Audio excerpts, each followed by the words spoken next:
100% Mind Power by Jake Ensign Addington. We have been following the successive stages of the same grand progression from the fluid contours of the early Earth. Beneath the pulsations of geochemistry, of geotectonics, and of geobiology, we have detected one and the same fundamental process, always recognizable, the one with which was given material form in the first cells and was continued in the construction of nervous systems. We saw geogenesis promoted to biogenesis, which turned out in the end to be nothing else than psychogenesis. Teilhard de Chardin, The Phenomenon of Man.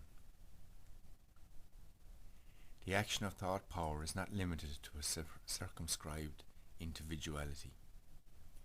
What the individual does is to give direction to something which is unlimited, to call into action a force infinitely greater than his own, which, because it is in itself impersonal, though intelligent, will receive the impress of his personality, and can therefore make its influence felt far beyond the limits which bound the individual's objective perception of the circumstances with which he has to deal.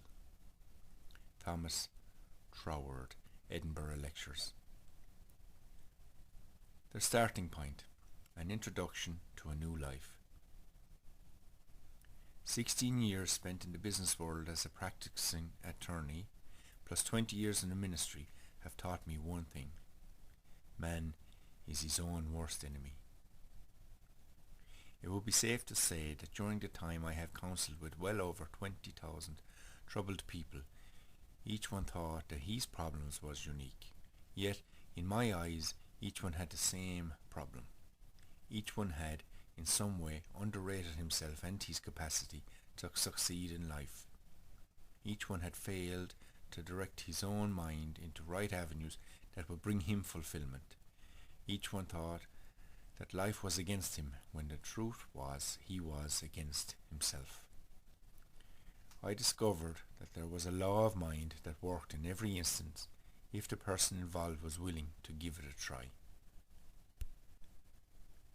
Whenever a person was willing to change his thinking, giving new conscious direction to his subconscious mind, there was an immediate change in his outer experience. William James had discovered this before the turn of the century when he said that every thought was motor in its consequences. But this has been little understood by most people. Once I had discovered the tremendous power hidden within the subconscious mind and learned how to use it, I was no longer content to help people resist each other in court. I was drawn into the ministry, where I found that I could give far better help. I began to keep track of the steady stream of people who passed through my office, of the constant telephone calls and letters from people who sought a better life expression. Soon my files were bulging with case histories, letters, reports of grateful people who had found that there was something that they could do to better their condition. I call these files my demonstration files, for they portray wonderful demonstrations of the power of mind at work. Through my work with people, I have developed the science of self-direction, the art of directing the subconscious mind into channels of right use. There is no longer any doubt in my mind about the effectiveness of this science. That which a person believes about himself, that which he confidently expects and anticipates, will become his experience. There is a definite and readily applied system of self-direction that can meet every problem known to man. This is a universe of law and order. Every part of life is governed by law. Nothing depends upon chance or environment. Everything in the outer world can be overcome through the working of the mind. Every problem has an answer through self-direction. The key is psychogenesis. Everything begins in mind. It didn't happen just once in the beginning of the world. Life is continually recreating itself. We are constantly beginning again, and it is through mind that all of this takes place. In the beginning, mind created the heaven and the earth. Each new concept that we place in mind takes the form as a completely new sequence of happenings in our experience.